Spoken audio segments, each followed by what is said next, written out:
Welcome to the Top Advisor Marketing Podcast, brought to you by ProudMouth.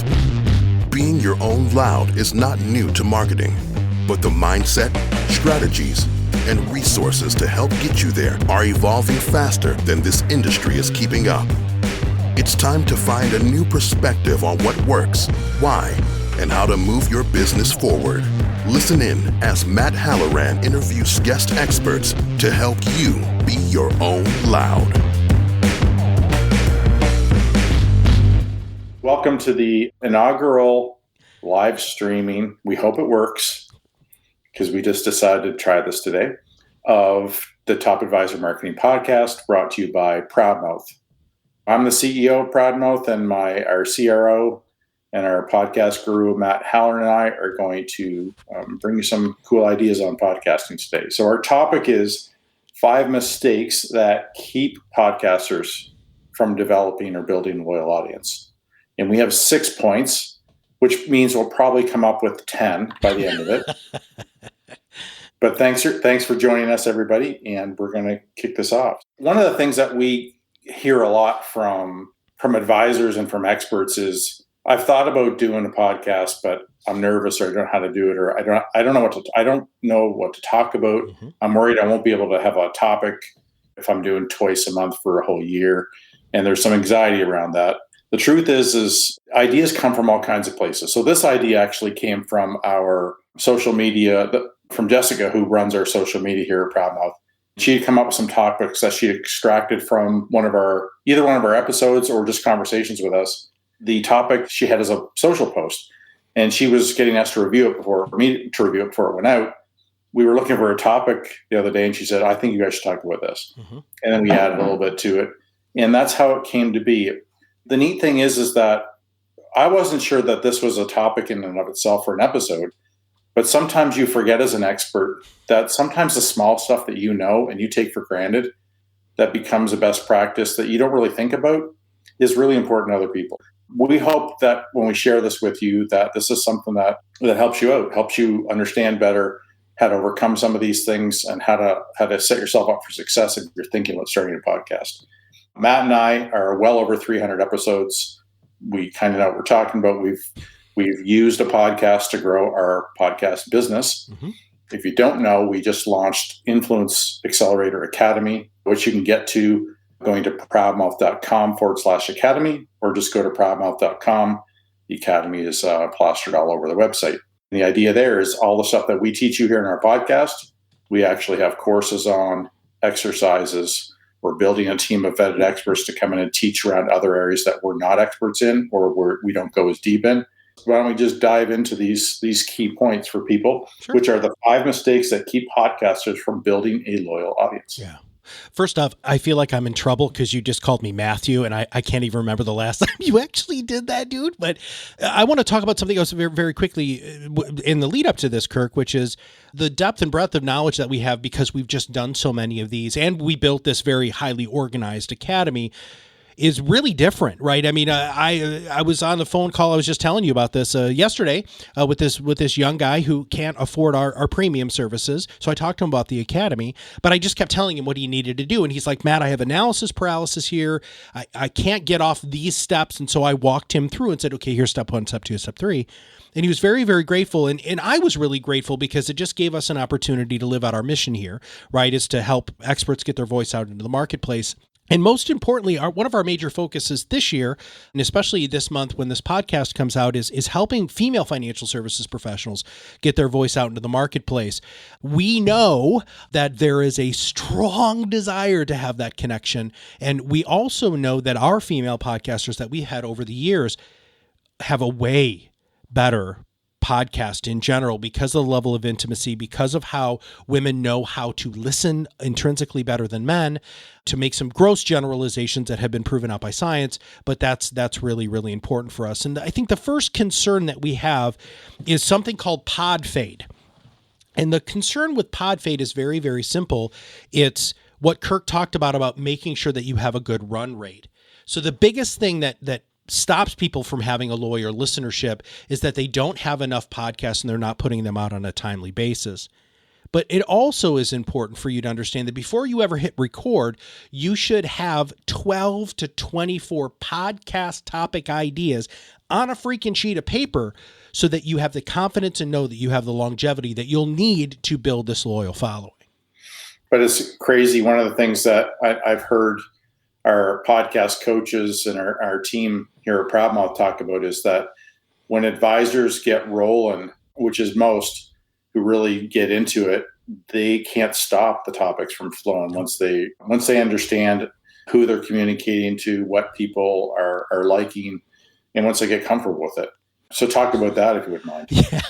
I was talking to one of our newer clients yesterday. He's just such a great guy. His name's David. And he says, Matt, I have 500 topics written down.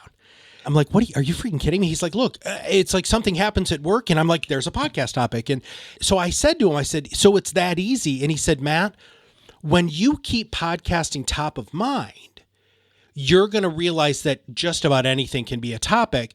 And you look for them, which engages the people that he's talking to more and more, because he gets this kind of excitement when he's talking to clients or centers of influence. And they're like, well, why are you all geeking out? And he's like, because this is going to be a great podcast. And that's the sort of stuff that we talk about, especially with organic marketing, that will make it so that people are going to be as excited as you are about listening to their podcast. Yeah. The first key point is it might seem obvious, but disappearing is a huge problem if you're trying to build a loyal audience. Just talk a little bit about what that means and the implications. When people are fiercely loyal to podcasts, and if all of a sudden you're there one day and you're not putting out new material the next, the problem is for you is they're not going to just be like, oh, I want to go listen to the past episodes. They're going to find somebody else who's depositing knowledge into the karmic pool of podcasting. And that's super, super, super important.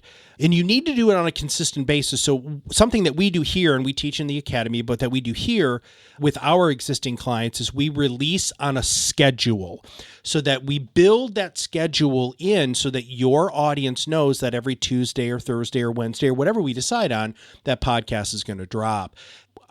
That's vitally important to make sure that you have that consistent, because even if you have 10 listeners or 10,000 listeners, they're going to be looking for that drop on that day. I'm just smiling because I know how squirrely some of the people on our team, particularly Robin, gets if we're close on a launch. We were supposed to send it out and we're too close. Yeah. Or we need another topic. Jessica was blasting us, making sure we have another topic. And we have 2 podcasts now, which makes it the demand and the timing a little different. Not difficult, just different. So there's a cool stat that 90% of podcasts that start don't get past 10 episodes. Yeah. And that is a staggering indictment on what we're trying to talk about here. If you decide you're going to do a podcast, make sure you understand what it entails. If you don't know what it entails, go to the academy, sign up for some of our podcasting courses. Yeah. We tell you everything. We've even got white papers on it. We have a huge guidebook. I think it's 30 pages. It's formatted well, so it's really easy to get through if you want to get through it quicker. Understand that if you're going to start a podcast, the idea is to stick with a podcast. And I don't mean for a couple months. It's really got to be years. Yeah. In our experience, we're talking about 2 years, and we were pumping them out before we started really seeing repeatable opportunities and engagement and interactions with people. You got to bank on it taking some time, right? Another huge mistake, and I'll cue you up for this one, is inconsistency. Podcast listeners love knowing what day new episodes will release on. You already talked about that. Yep. That way they can count on it. If you aren't consistent, they're creatures of people are creatures of habit, listeners, especially podcast listeners, and they will move on to the next thing. So if you don't feed them, they'll go elsewhere to be fed. Yep. Right? Yep.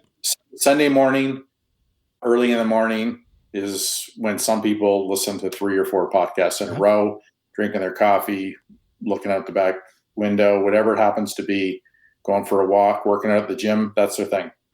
If you're not there and they were expecting you to be there, that can turn into a problem. There are different reasons to use a podcast. Being there for everybody on a consistent basis isn't the only reason or way to use a podcast. But if that's part of what you want to be for people, consistency is huge. The next one is trying to make your podcast appeal to everyone instead of a specific or niche audience. I'll let you run. Oh my gosh. A long time ago, there was a show called Parks and Rec, which is a great television show. And if you haven't watched it, make sure you, well, it was a while ago, dude. Yeah. I know. We're getting old, brother. I mean, that was like 10 years ago. It's like time speeds up. Well, one of the things that was interesting, you have to get past the first season because the first season was a little rough, but Tom, who's one of the great characters on there, who's like the super techie guy, was talking about how there's a podcast for everything. And here's the thing, there is a podcast for everything. So you can't be the everything podcast. And the example that he uses is that he and his friend John Raffio have a podcast on nachos. They rate nachos on the podcast.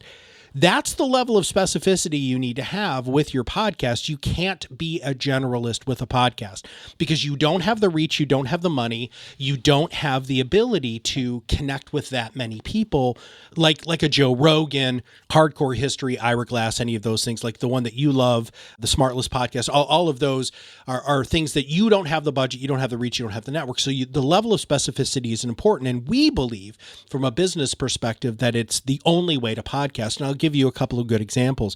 We've got one called Doctor's Eyes Only, which is a newer podcast that we just started with a client, and it's literally about physicians. Now, you could think that it could be optometrists, which is true, it could be, but it's just focused on being a physician. We've got another one that's about Rochester health systems. We've got another one that's business owners in the Hyatt, or business employees, upper level employees in the Hyatt chain of hotel system. And we've got another one on technology. So when we're helping you set up a podcast, we teach this in the academy. When we help you set this up, we ask those questions because the more level of specificity isn't limiting your market, because you can still send it to your existing clients, but it's focusing your market so that when people want to click, they can. We did a podcast quite a while ago, probably around episode 150 or something. This is going to be 280 something, I think.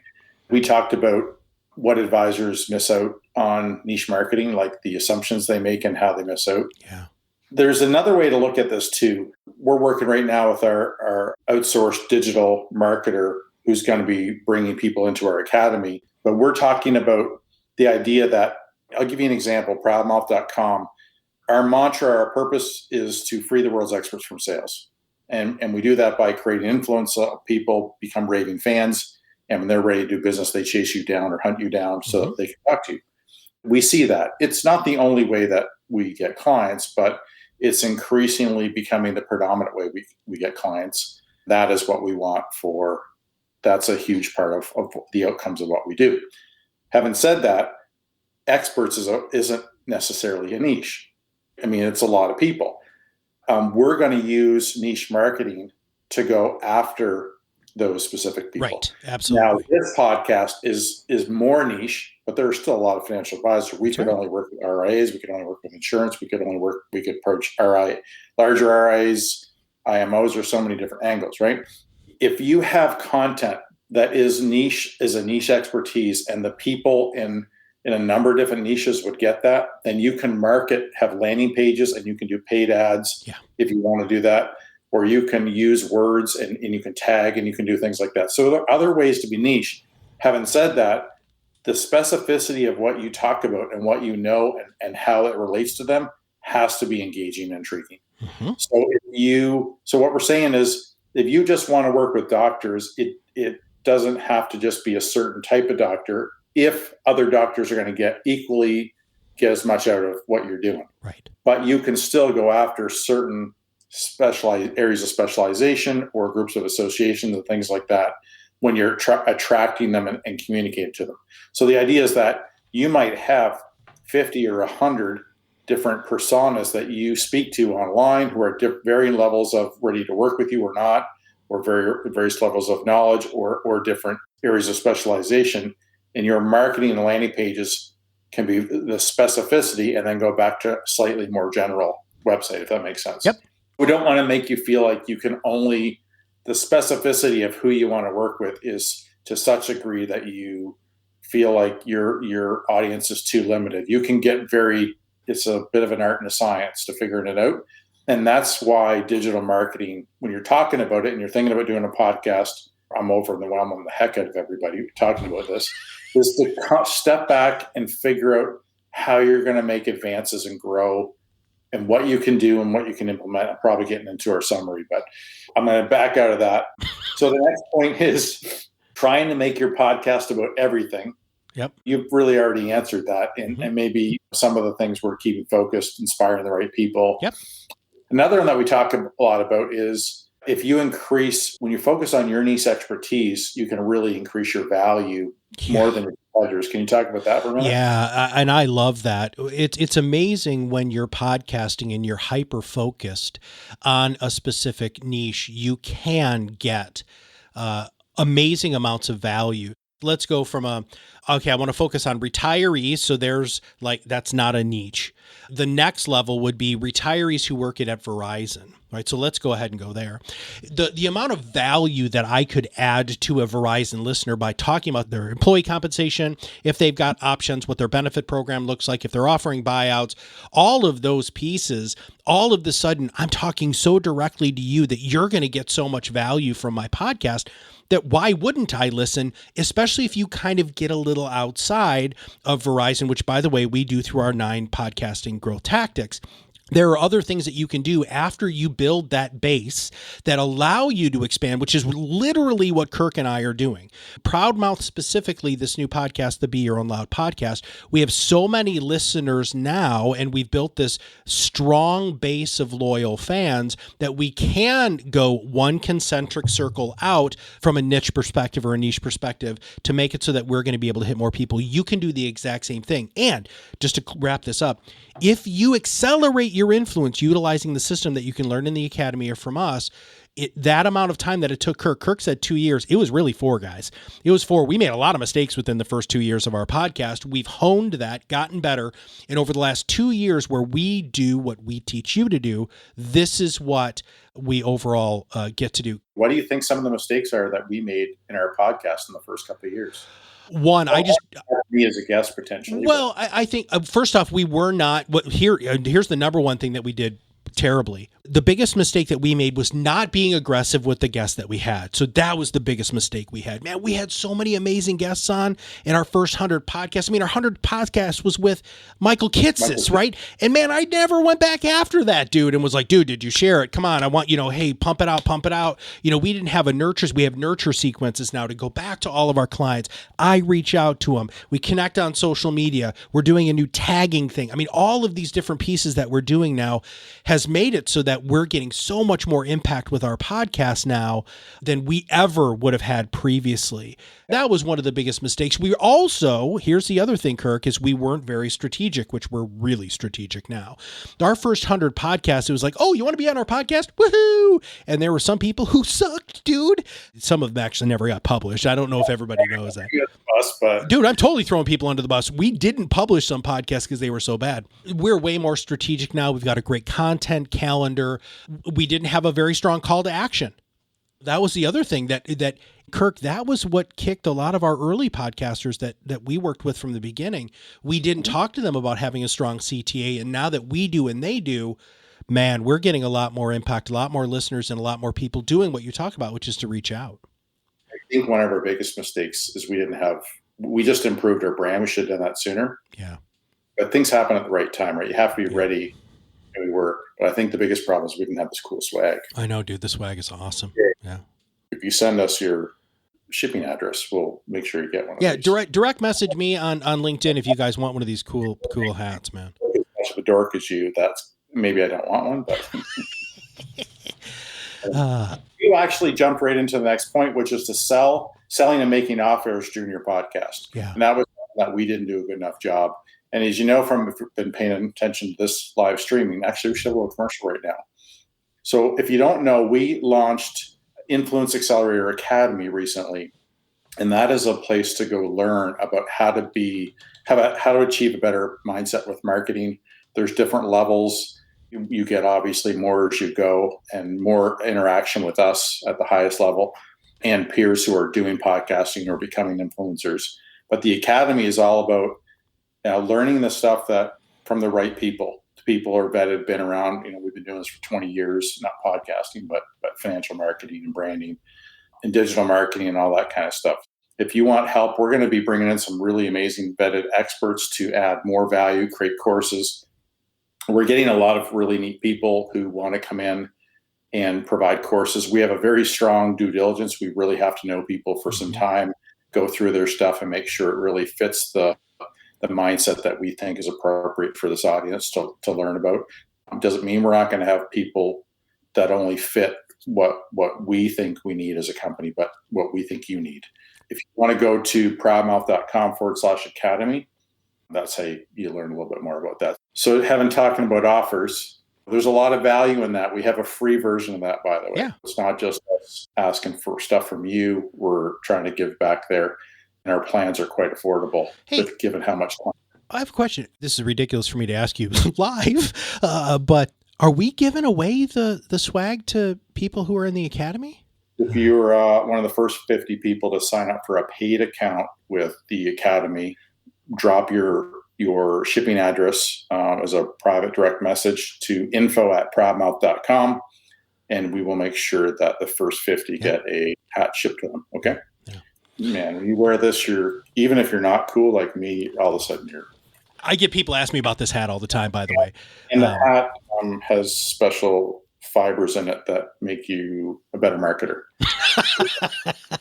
Okay, so I think we just made the point that being able to talk to people and give them more stuff like papers and listen to we talked about going back to other episodes we've done today. Mm-hmm. Those things are really important. Now I'm going to go to our last point, which is not having an outline. Matt and I are kind of spitballing a little bit today with that because Matt shut down everything on his computer. So usually we share an outline. Yeah. Mindmeister.com. It's a great mind mapping tool, but just talk a little bit about how important it is to have an outline. So there are two schools of thought here, and I just had this conversation yesterday, and it's fun because something about podcasting, everybody, and talking to people about who you are and what you do is you get to practice, right? And so I'm on the call with this dude. He was asking me about outlines, and I said, look, Kirk and I are perfect examples of the two polar opposites of podcasting. Kirk, well, you're actually not polar opposite. So we have the scripters, right, which we never recommend. Don't ever read a script. Dear God, that's the worst thing you can possibly do. And in the middle is the scripting, which is where Kirk lives. In the outline. That's where Kirk lives. Kirk loves to have an outline. Keeps him organized, keeps him on track. Absolutely. But then you have me, and I come from the Larry King philosophy of podcasting, which not everybody can pull off. All right. So here it is. So I'm really interested. Right. So Larry King just passed away, by the way, a couple of days ago, surprisingly enough. He was like 4,000 years old. He, by the way, looked 4,000 years old ever since he was like 22. But Larry King was interviewed, and in fact, he was getting blasted by another interviewer about how unprepared Larry is when he comes to a podcast or when he comes to a show. And Larry said, and I believe this in my core, is I come to a podcast as my listeners come to a podcast.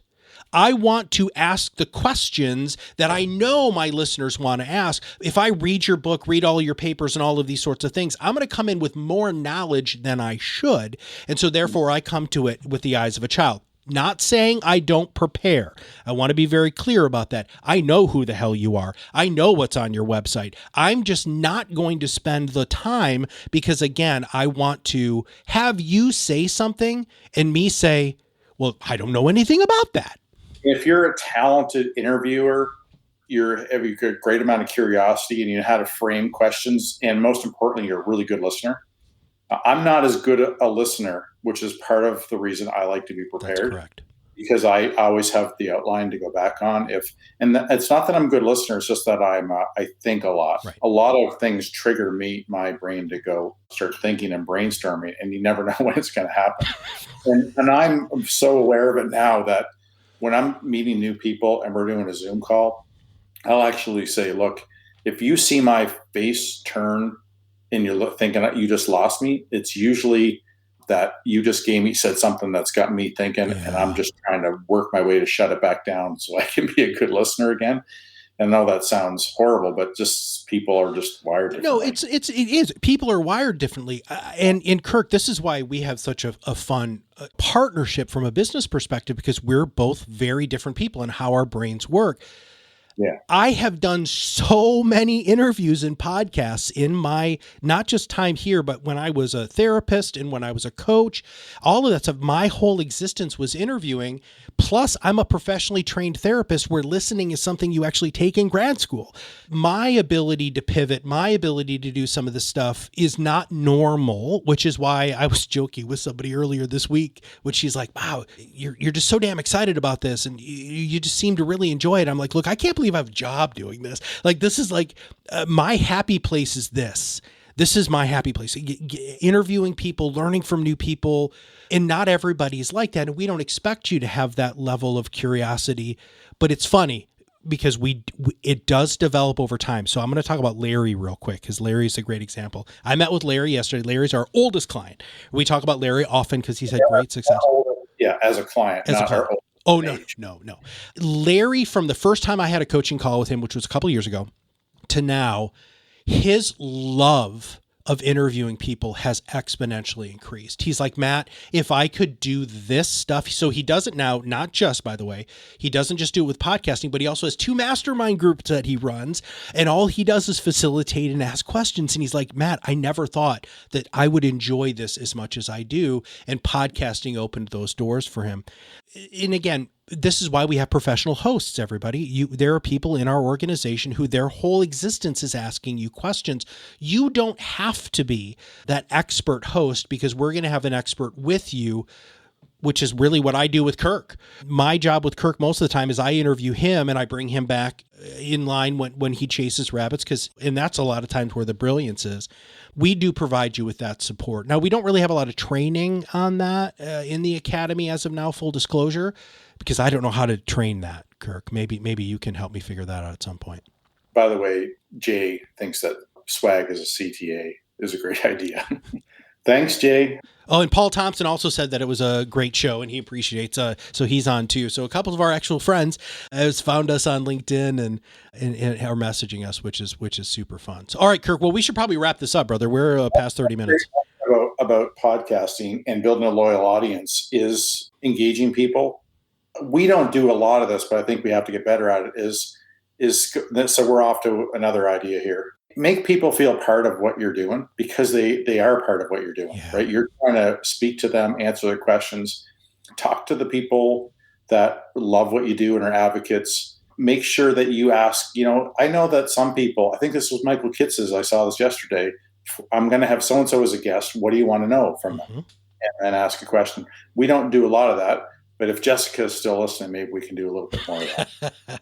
I want to bring this back to something else, Kirk, that I just totally spaced on, which is part of our mission here at ProudMouth is to help women get their voice out into the marketplace, right? And it's not just financial services professionals, even though this podcast is about, it's female experts in general.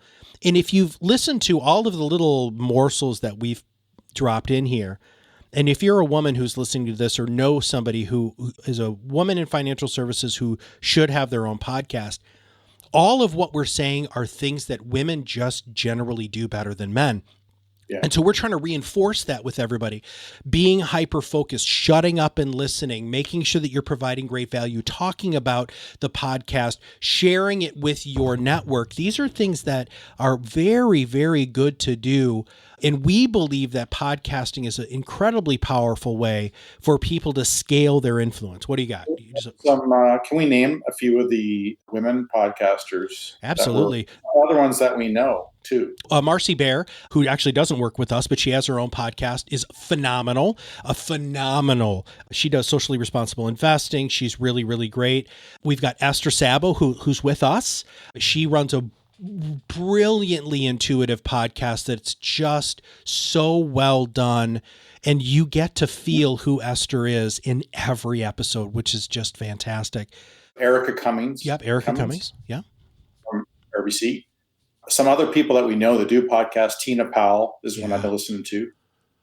Rebecca Auerhand from 401k Marketing. And then one of our newest ones, who, by the way, is blowing up on LinkedIn, which is Deirdre Van Nest. And it's called Crazy Good Talks. Crazy Good Talks podcast. It's Crazy Good Talks podcast, yeah. Yeah, she's amazing. Long story short here, if we missed you, we still love you. It's just, we're not going to try to go any farther on time here because we need to wrap this up in 5 minutes. Kirk, why don't you go ahead? Is there any final points that you have? Is LinkedIn kicking us off? Well, no, but come on, we should have a final stop to this, dude. Nell Sloan. Oh, yeah. Podcast. She's a great one. Yeah, hers is so deep, man. I mean, you gotta, if you want to understand options in freaking commodities, she's killing it. Kimberly Grigo-Keel. Oh, Kimberly, yeah. Oh, she's the best one for the whole pick-a-fight strategy that we have. If anybody wants to know more about that, they should message us. Yeah, I'm looking through the list to make sure. I don't want to leave anybody out. And Dana just messaged us through LinkedIn. Dana, all you have to do is you can message me and I'll send you a link on my calendar, and you and I can do some doodling. If you want to start a podcast, and you can either join our academy or I'll just meet with you and help you get it set up. So I've got Rachel Rasmussen from Foster and Motley. Yeah, Foster and Motley. Yeah. New one. That's a different format of a podcast. We don't talk about that very often because they actually have multiple advisors on each of those podcasts. So a multi-advisor firm can still utilize our services for thought leadership and help have all of their advisors rise above the noise. Yeah, and you mentioned Rebecca Horahan at the Forum. Yeah, Horahan, yeah. She's amazing. I've learned from her every time I talk, or every time I have the honor to talk with her. She's brilliant. Thanks for sharing all that wisdom today, Matt. I'm going to wrap up with a few final thoughts here. Is that, like anything in life and business, if you decide that you want to start something, make sure you're prepared to follow through with it and be consistent. That's where the repeatable results take time in marketing and in life. Stick to the process, commit to it, do a good job. Don't be afraid. You're going to get better. You're not going to be nearly as good when you start as when you're 10 episodes in, 50 episodes in, 100 episodes in. It takes time, but don't worry about it. And stop worrying about somebody listening to the 100th and then going back and listening to the first and judging you, because they won't. In fact, I think the opposite will happen. Yeah. They'll be like, wow, they've grown so much. There are people who send me texts and say, that was the best show you've done yet. Yeah. And it's not one or two people, it's multiple people. They care and they love being a part of that. So that's part of showing your personality and being authentic. And that is one of the true superpowers of podcasting, is to feel connected to people, right? Feel connected, like you're eavesdropping on a conversation in a coffee shop with people. It is a bit one way, but you can make it two way by asking us questions and we'll answer your questions, right? It's not easy to reach out and find us on LinkedIn. Focus on only starting what you can actually sustain, and stop worrying, and you can build if you need to, and then focus on momentum. What are the things that you can do to focus on momentum in your business and just keep building momentum? Momentum is always going to work out to be results in the activity and outcomes that you want. We'll focus on that stuff. So today we were talking about the mistakes that podcasters make that keep them from being loyal podcasters. Good luck with everything. Thanks so much for joining us here on the Top Advisor Marketing Podcast. Again, we'd love you to subscribe to our podcast. I know this is live streaming, but it will be turned into a podcast as well. That's a Top Advisor Marketing Podcast. You can find that on ProudMouth.com. Our new podcast is called Be Your Own Loud. That's for more general experts across various industries.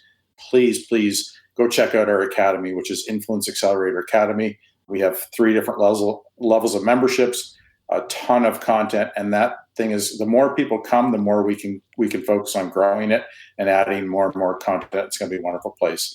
Signing off, Kirk Lowe and Matt Halloran, or Matthew, as I like to call him sometimes. Thanks for listening to the Top Advisor Marketing Podcast, brought to you by ProudMouth.